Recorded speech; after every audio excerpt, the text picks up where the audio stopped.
everybody. Nice to see you. I am Siki Giunta at HCLTech, and I am so excited that I had of International Women's Day, that is tomorrow. We are having this webcast at HCLTech. We actually celebrate International Women Month.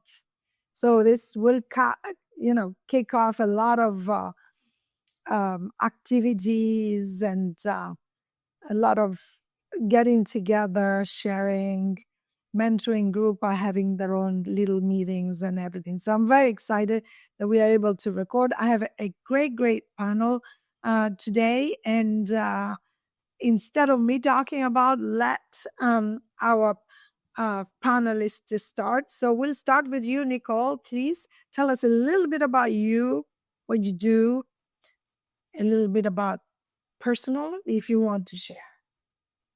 Awesome. Thank you so much. I'm happy to be here. My name is Nicole Barrick. I work at Church and Dwight. I've been there for about 15 years and I have crossed multiple areas in the organization, and I have currently landed in IT. So it's been an interesting journey for me. But personally, I'm married. I spend time between New Jersey and Michigan in the US. With kind of split that time. So it's very different areas of the US. So it makes it very dynamic and interesting. Thank you. Jasmine, we're going this way. So tell us a little bit about you. Hi, yeah. Yes, hi, I'm Jasmine. Very nice to be, I'm thrilled to be part. And I love the fact that it's not just International Women's Day, but it's International Women's Month. So a little bit of my background. I am based out of New York City. I have been working the past 20 plus years, just working with various organizations at various times of their journey globally, advising them, rolling up my sleeves, helping the CFO effectively build the future of finance for them. And just helping them get that assurance that that their finance functions are creating value for their organization, and not just for today, but for tomorrow. And I think there's been like very few industries that I haven't touched. Currently supporting, doing the same type of activity for a PE-backed company that grew very quickly. And how do you then continue that growth trajectory and embrace the digital solutions and the digital technologies that surround us at the same time? You must have a very interesting life every day. Sansdeep, tell us a little bit about you. Yeah. And so I'm so excited to be here. So my name is Sansdeep Gill. I am director in RSM's technology consulting group, and I'm based out of Seattle. I have similar experience like Jasmine, 20 years in tech industry. So I used to work in the industry and then transitioned to consulting. And like I said, I'm based in Seattle. It's just me and my husband. I would say I'm child free and enjoy time with my husband. And I love cooking. So I'm looking forward to the weekend and cooking for me and my husband and enjoying some leisure time. And so excited to be here talking about women and women empowerment.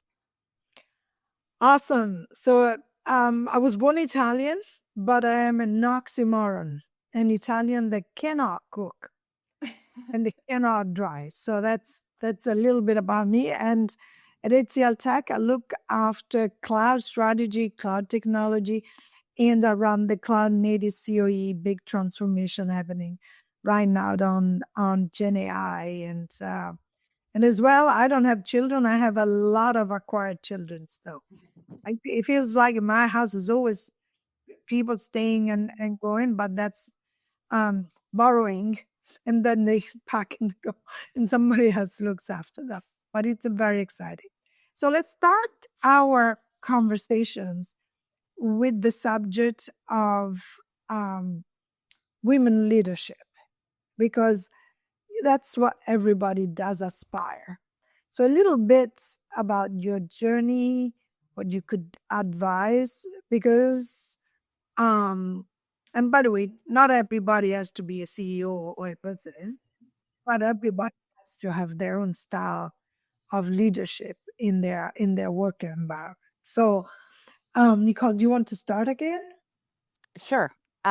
So it's interesting because my career has been all over the place. So as I mentioned before, so I started out in customer service, and I wasn't in a corporate environment. I was in retail at the time. But that probably 15 years of my life was spent in customer service. But one of the things I think that I learned really quickly was it's what you bring to the table, and what other people see in you. Because after about 4 years here at Church and Dwight in customer service, I also moved to manufacturing, completely different thing, knew nothing about it.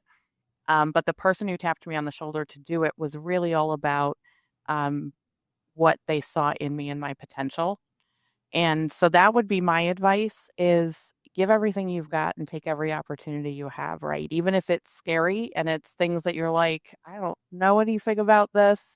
Um, and it leads you to places that help you grow. And as a woman, right, it was empowering for me to have somebody who recognized something that in me that was not wasn't a skill. I didn't know how to do the day to day, right? I had to learn that. But it was what I had brought to the table and other things and that they had noticed. So that is one way that I think I would advise people is to say take those opportunities, even if it feels like maybe it's scary. Absolutely. That's why it was invented.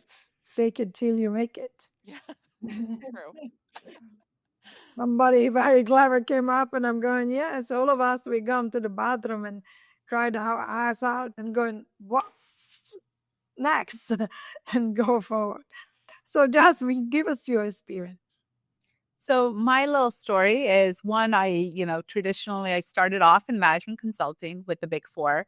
But then I went into industry. And I think one thing that I did throughout my career is I never glued myself to a given industry. So I moved from, I've seen multiple industries from pharma to government to financial services to utilities to CPG to media to now retail. And what I have seen is as I've moved from industry to industry, my experiences, my individual experiences at a specific job solving a specific problem was not my competitive advantage. My competitive advantage were my transferable skills, capabilities, number one. Number two, my mindset. And number three, being able to have that confidence to know that I may not be the person at the table who knows everything. I may not know the nuances of this industry because everyone thinks they're special, right? But what I do know is I know how to solve problems. And there's never been a situation in any of these situations where I was not able to deliver impact very quickly. And I think that's something that I take a lot of pride in. And as I look forward, part of, I think, how that's manifested itself in the teams that I have built and groomed over the years is focusing on those capabilities and those skills and what are they going to walk away with. The experiences give us stories to tell and share, but the skills, our mindset, our curiosity, that is what enables us to thrive in every environment. And if I reflected, if there's a couple of things that I wish I knew when I was younger, and I would have told my younger self, is working more in sales and actually, as a young professional, not doubting my ability to sell, because I actually do think I know how to sell quite well. But I wish I did more of that when I was younger, because I think my career would have had a different trajectory.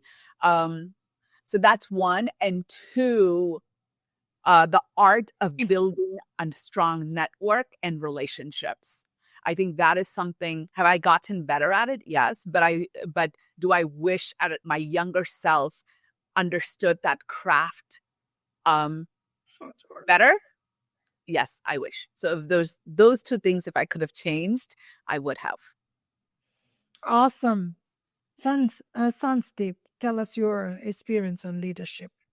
Yeah, so mine is similar to what Nicole and Jasmine has touched upon a little bit.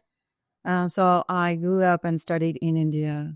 I worked there for a few years, and then I moved to US because my husband is based here.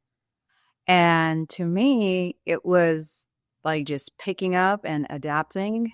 So that was my first learning, like irrespective of which environment you are, pick up yourself, learn about the environment and adapt. So that's one other thing I would say, irrespective of where you are, which industry you're working on, which company you're working on, always try to adapt yourself and make the most out of it. Second, and I would say, which Jasmine has touched upon, is building your allies or building your network. Because when you talk to many people, you don't need to reinvent and come up with answers yourself. People have a ton of experience. They have seen it. So when you talk to people, they share their stories, and there might be certain area where you find like, oh, yeah, that's a whole different perspective. Maybe I should try that too. And thirdly, where I find I got supported by the leaders throughout my journey is where people saw that, oh, I'm genuine because I didn't try to, come up with all the narratives or I have done X, Y, Z. I tried to reflect myself. Okay, this is what I know. This is I'm open to learn and I have a zeal to learn. Tell me how I can, learn this and help you guys. So help me to help you. So that's where my mentors have played a good part in guiding me.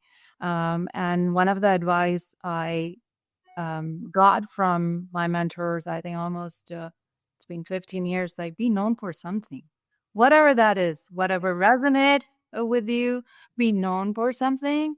And when you establish yourself that go-to person for this one thing, people get to know you and that open doors for you. And, maybe there are other areas which you try to add on and then become known for not just one thing, but many things. So that's the approach I followed.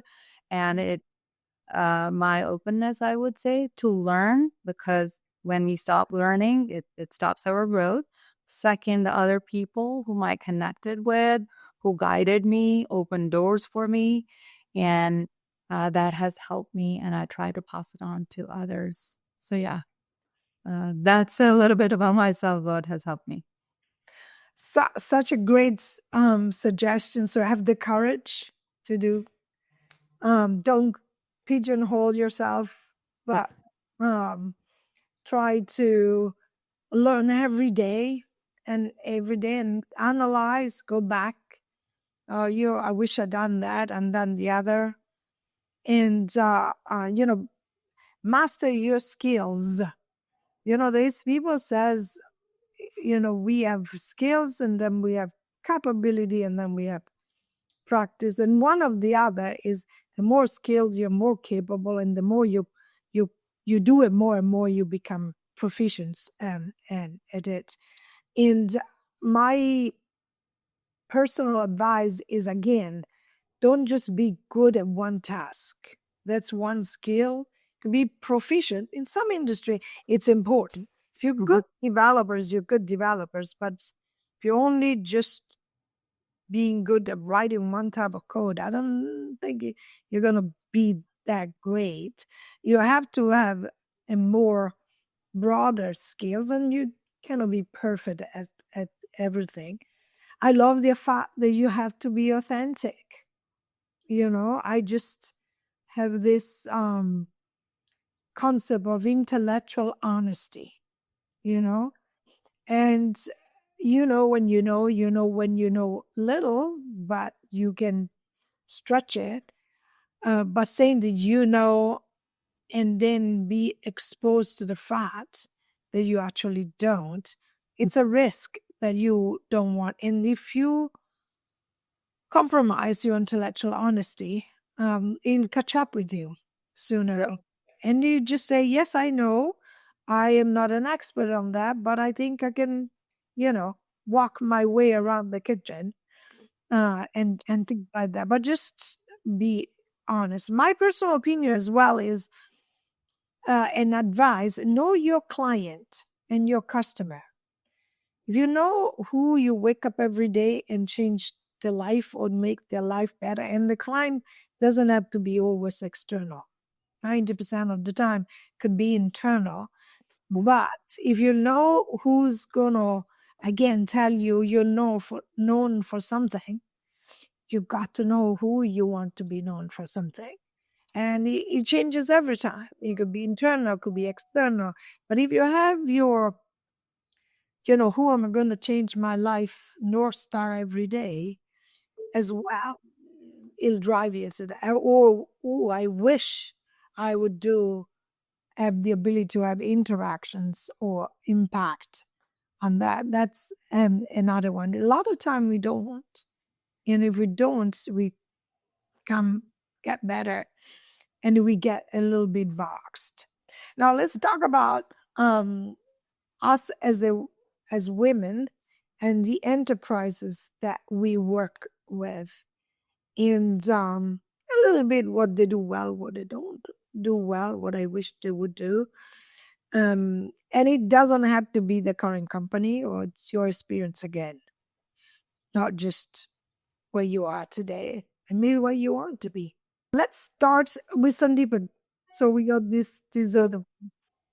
Sure. So I can start with the few companies that worked in the past, including current one, RSM, the things which has worked positively. First, putting up a policy. I think that's important. That's the first step.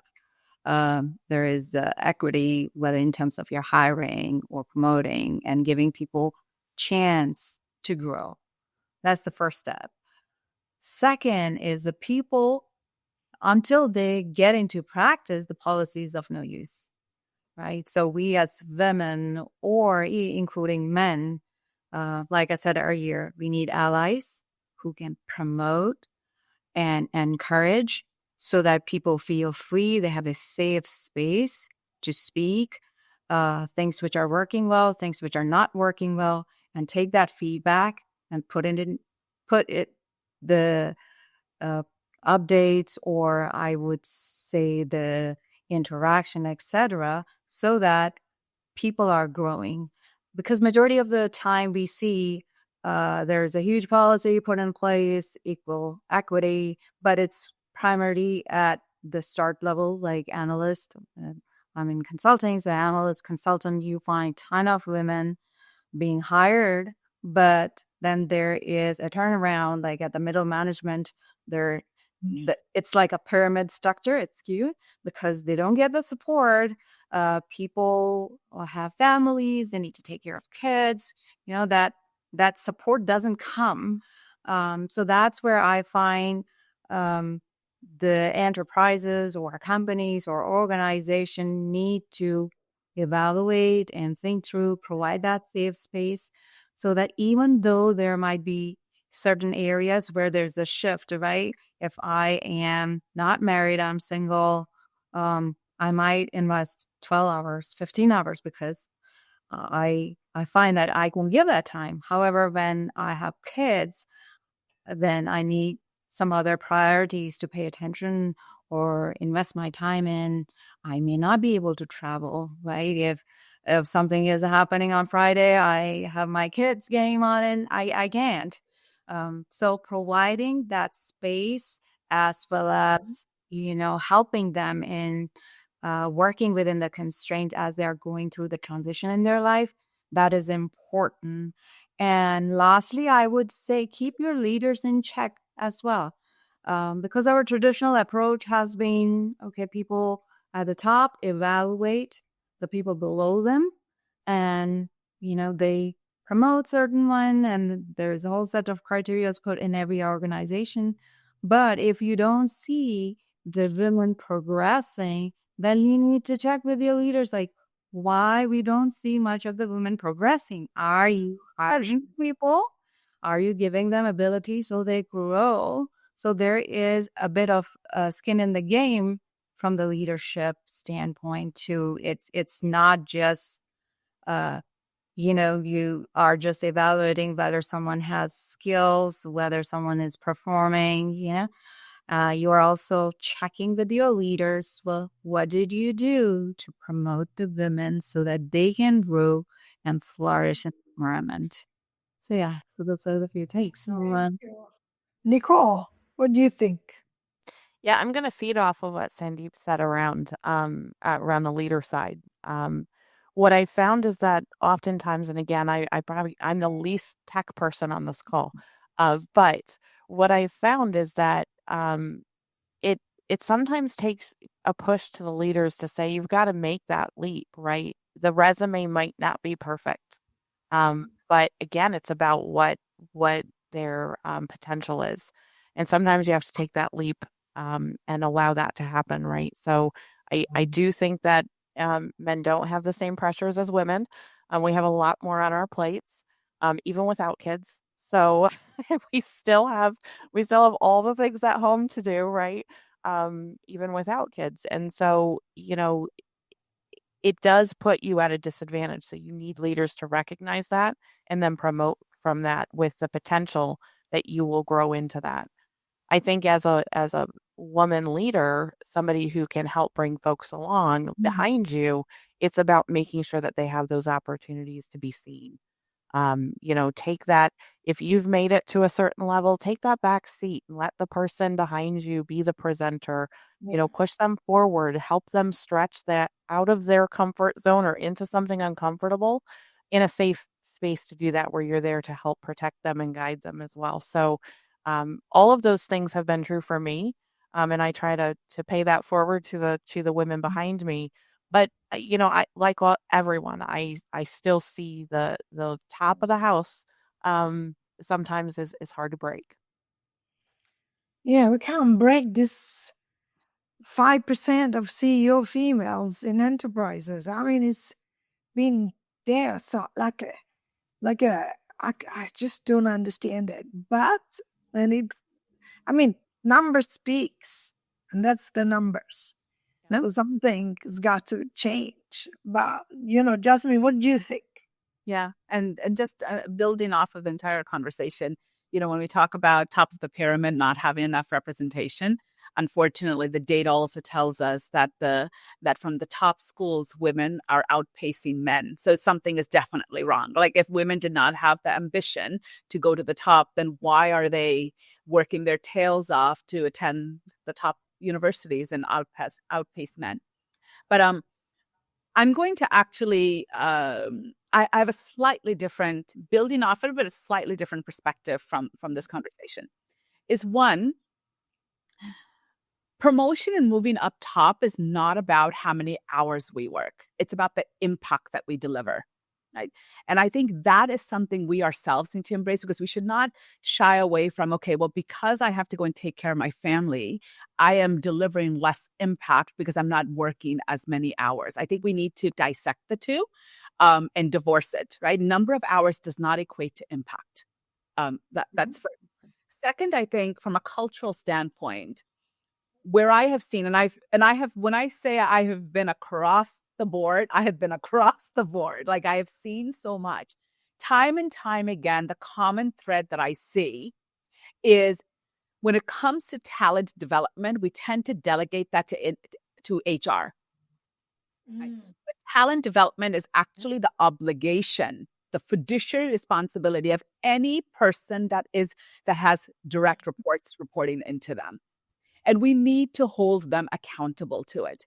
And if we actually held every people manager accountable for talent development, then by default, the pipeline will become stronger, which, as we all know, at more entry levels and mid levels, you see a lot of women. Right? And if we then have that active responsibility of strengthening that pipeline and investing in and holding our management accountable, I think organically then that positions more and more women to break the ceiling and the the glass ceiling without creating a political drama. And this is very near and dear to my heart of the recent political headlines are DE&I programs are failing because they're not inclusive. Well, actually, what I'm proposing is very inclusive. I'm not excluding anyone. If we actually take talent development seriously for everyone, then everyone's included. You're building a stronger pipeline, and then you're not treating these HR initiatives that turn into, well, we need to check the box, so that's why we're going to make you the token child. Well, I'm sorry. As a woman of color, I don't want to be your token child. I want to know that I've earned it. Okay. And I think that would start breaking those barriers down. Yeah.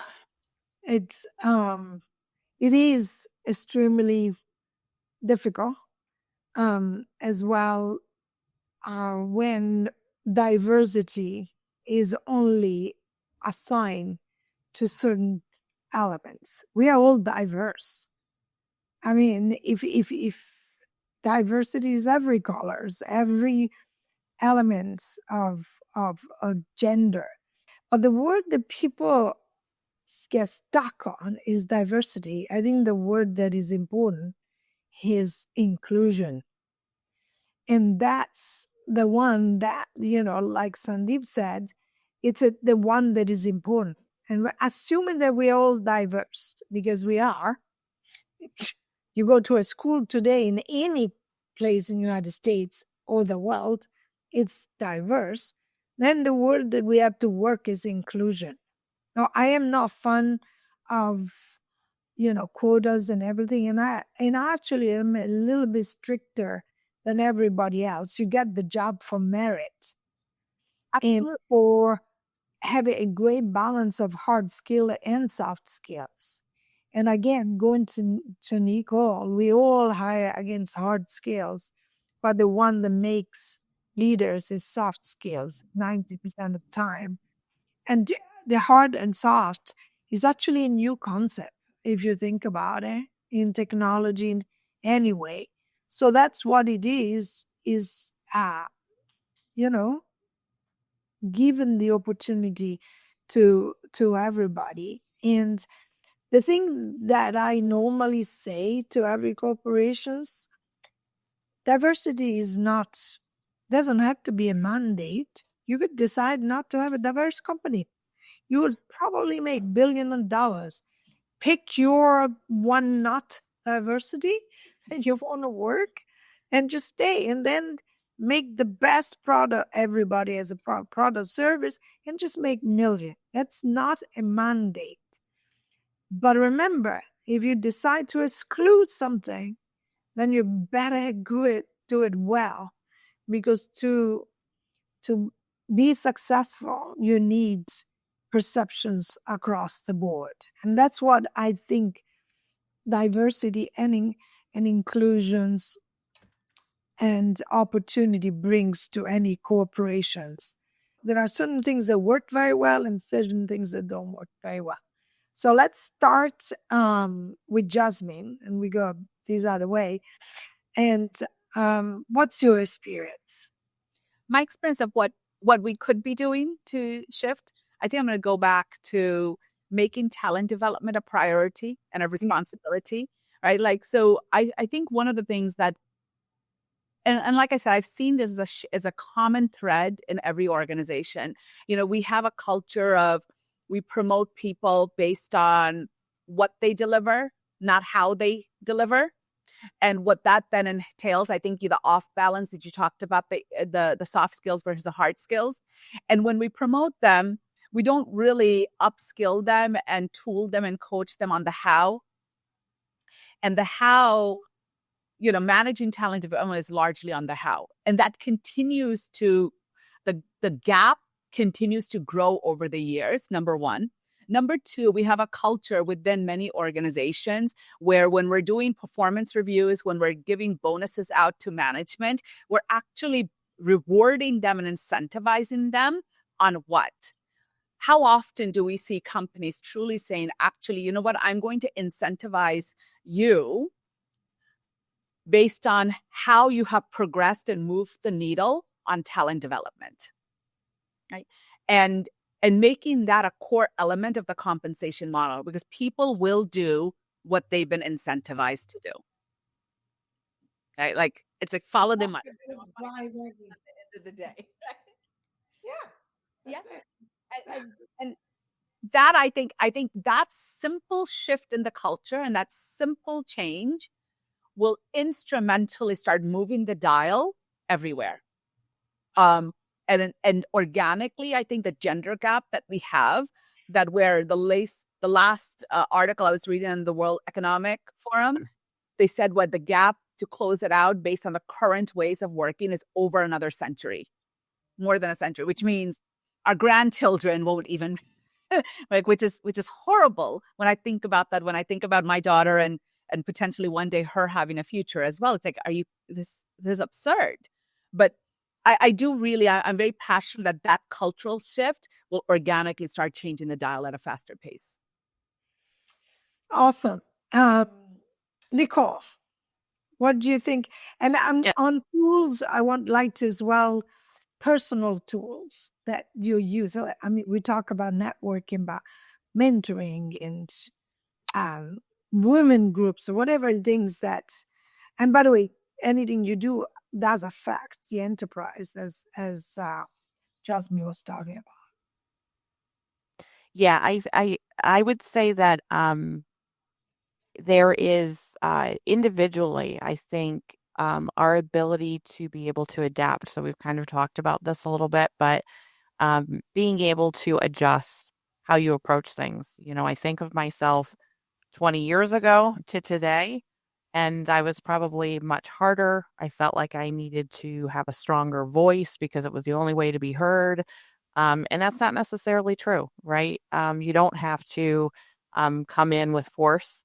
You can come in a softer approach and still be effective. So it's a combination of, as we've said, it's a combination of those soft skills. But I think soft skills are things that can either hurt us or help us, right? If we're too soft, there's a balance to that, right? You can't be too hard and you can't be too soft. And it feels like, well, where's the happy medium? But you'll find your place, right? And it takes time to do that. And so I would encourage people, especially women, to find that balance. I agree 100% with Jasmine around talent. You have to, you as an individual, as a people leader, can make a difference. And it's got to start with someone, right? So it can start with you as the individual that takes that step and says, I'm going to be that better mentor, that manager, that whatever you are, to help pull people along. So individually, you can make a difference. And hopefully you then make a broader difference as people see that in you. I've done a lot of work with our HR team on that. And I feel sometimes like I wear a little bit of an HR hat too, because I'm encouraging them to say, like, you do need to hold managers accountable because all of us are responsible for the talent that comes behind us, right? But individually, don't wait for them to do it, right? You can start that on your own. I also would encourage, I'm also part of women's groups. I was part of a women in manufacturing group when I was in manufacturing. And so I encourage not only doing it through myself, but encouraging the people who work for me to do that as well and have the organization support that, right? So if there's a conference or if there's something that's out there that helps people network, gain different perspective, encourage people to do that and help support them by sending them, right, as part of your team. So those would be some of the things I would say you can do individually. So important. So important. Just, get your curiosity up every day so that there's always something that you can learn every day. So Sansdeep, what do you think? I 100% align with what Nicole and Jasmine has said. Getting the talent, I think that's the first step. If you don't have people, how you are going to enable them? So having enough women in the group. Second, I would also highlight, like, we as part of the workforce, we can definitely be more cordial or open and approachable. sometimes, there is some perception around your personality as well. So I would say be a kind and approachable person so that people can reach out to you, right? If someone doesn't know you, doesn't know about you, but you are so approachable that they will reach out, whether growing up or, at the same level. Thirdly, I would also highlight, and this is what I'm trying to do because I got so much support while going throughout my career. Um, Create channels for the other in your group. Like I'm doing those open forums and Women's Connect, where people can come in and ask any question and what kind of help they need. And what we could do, either help yourself or share them the path or connect them with other folks within the firm or within the organization or even outside who can guide them, because not a single person know everything. They don't, like, I may not have answer to all the question in the forum, but the best I could do is put them in touch with a person who can help them. So I think having a place where people can come, ask question, and get the help, as well as what we discussed, like enabling people to come to an organization, opening that door.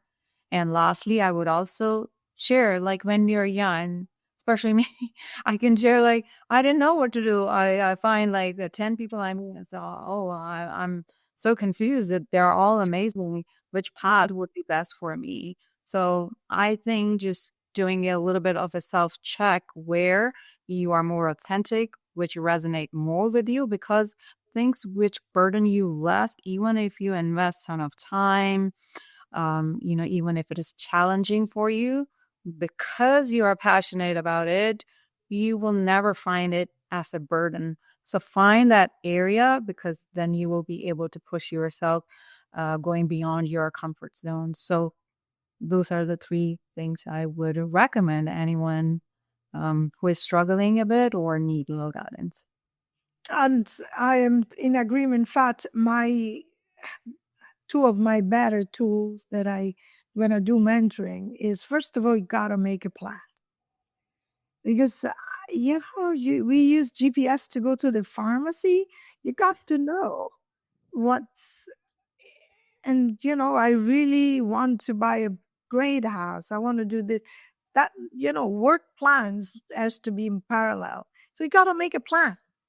And in that plan, you just need to do one step at the time to get to that plan. Training, education, change jobs, do the work and work hard on it. And remember, being diverse, as they call us, that means that some place we got to do more work than the others, that I don't know what they are, because we are all diverse. But anyway, so that put the work in the plan and do the check, as you said, and do the check with your mentors, and trying to find all the time how to get there. And then in the work environment, share your ambitions, communication, as you said, tell them what you want to be, because people doesn't have crystal balls. Everybody has to run miles an hour.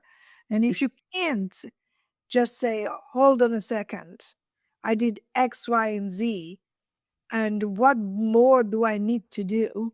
And just tell me the place to do it and how to do it and what I need to do, takes the vagueness of, or what the people says, the emotional burden. I haven't been called emotional in 15 years. And 3 weeks ago, I was called, oh, you be emotional. God, I thought that was a bad word in HR when you talk to a female. But doesn't matter, It's a very funny world at the moment. Go ahead. I don't think I'm emotional. Pretty clear what I want, but that's important. Take the emotion away. Be very clear. Make a plan. Execute a plan. Share with the family member. Make the family member your guarantor to the plan. and then just keep moving forward because and communicate to the others. So we have a little bit of very little time left together, and now I always close with, if you have to give one advice, two advice, or yourself younger or the generations, two things, what would you give it? And it could be a soundbite, it could be a little bit of a story. So let's start where we started. Nicole, what do you think? Okay, so I would say take every opportunity that comes up, right? Truly consider it. Don't dismiss anything, because you never know where that will lead you. And then I would also say do your best every day, because you never know who's watching. And sometimes just doing your job can lead to something really special that you didn't even realize. So that'd be my 2 words of advice. Thank you, Jasmine. I would say, we as women tend to look at equations in a very binary way, and we try to solve problems. At least I think so. Like a lot of women, I think we try to look at 1 + 1 = 2. And when we network, we're trying to figure out, okay, well, how does that fit into my 1 + 1? And what I find men typically who they do a better job of is that they don't try to look for a binary equation. So, when you're introducing to people, don't try to already solve the problem that whether those two people need to meet. Or when you're offering to talk to someone, let's say you're in finance and you're looking to network, don't try to limit yourself to just another finance person, because that's who you think can give you advice. Be open and network with someone who's in creative, network with someone who's in sales, network with someone who's in technology. And I think the more fluid we are without expecting immediate results, I think pays back dividends in the long run, because it helps you connect the dots and it helps you see things that you would not have seen otherwise. And so that would be my advice to my younger self and for the younger generation. And the second piece is, do not be shy about being authentic. And being authentic and sharing political views are two different things, right? I mean authenticity, but I do not mean our political views. Our political views is no one's business, but being authentic is very real. It's values. What you bring is your vibe, but it's very true. Very true. Sandeep, what's your advice? Yeah, so I think as women, we have the imposter syndrome. Like we typically work too much, and until we are 100% sure, we don't take up opportunities which come on our way or we hesitate to take. So I would definitely, if I look back, that's the suggestion I'll give to myself. It's like, even if you don't know fully, take the opportunity and then work on it, plan so that you are successful in providing output which is expected out of you. Second, I would piggyback on the constant theme, being authentic, but push yourself. Like myself, I'm an introvert. And sometimes I struggle, like, I don't like small talks. Push yourself. Find that little things which interest you and try to build on it, because alone you cannot do everything. You need people. You need people to push you further. So to be able to do that, you also need to come a little bit out of your comfort zone and work on those. That could be anything. You might be an extrovert, but you had some skills that you need to pick on. Find somebody who can help you in that area and support you whenever you need that technical support, or you're presenting somewhere, so you up and help you in presenting that. So I would say just push yourself and leverage your network. Also, great sound bites. I hope that the audience will just grab them. I only have two. One, misery is optional. In work, in life, in everything, you just gotta stop and say, gotta get out of this situation. And just the fact that you're mixed, that you're not happy, you will just find the way to get out. And I think that's, to me, one of the most important thing, and as well the things that will push anybody to curiosity, to understanding, and everything. We all know when we are not 100%, and just find that it's extremely important. And the last one is, I have this thing that I go to bed and I'm just, maybe makes me go to sleep. It's like better than counting how many good things I've done, how many bad things I've done. So if you give before you take, you actually normally are in the right balance sheet of your life, because people says, oh, karma doesn't exist, but there are a lot of things that exist. People smiles, people thank yous, people doing things that you wouldn't ever expect, and you call it karma, you call it being open, you call it whatever. But if you give before, 80% of the time, let's assume there are 20% that they are emotional challenged, they will give you something back, from a smile to a help to this and that. And life is a marathon. It is not a sprint. There are sometimes got a sprint, sometimes you just have to take it as it go. But as far as you know that you're doing good and you are working to happiness, we can't be happy all the time. I think we are a better person generically. And that doesn't only apply to women, applies to everybody. But I agree with you, Sandeep. We live in this imposter syndrome that we shouldn't be here. We shouldn't. Just get out of it and get in your own syndrome and be happy and get out of your own syndromes. I think our time is up. I want to thank you. It's been great. It's going to be an amazing start of International Women Month. And I hope you have a great day tomorrow. And anybody that you meet, just say to them, it's my day today. And if they don't know, they'll understand. If they know, they will be very happy. Absolutely. Thank you. Thank you.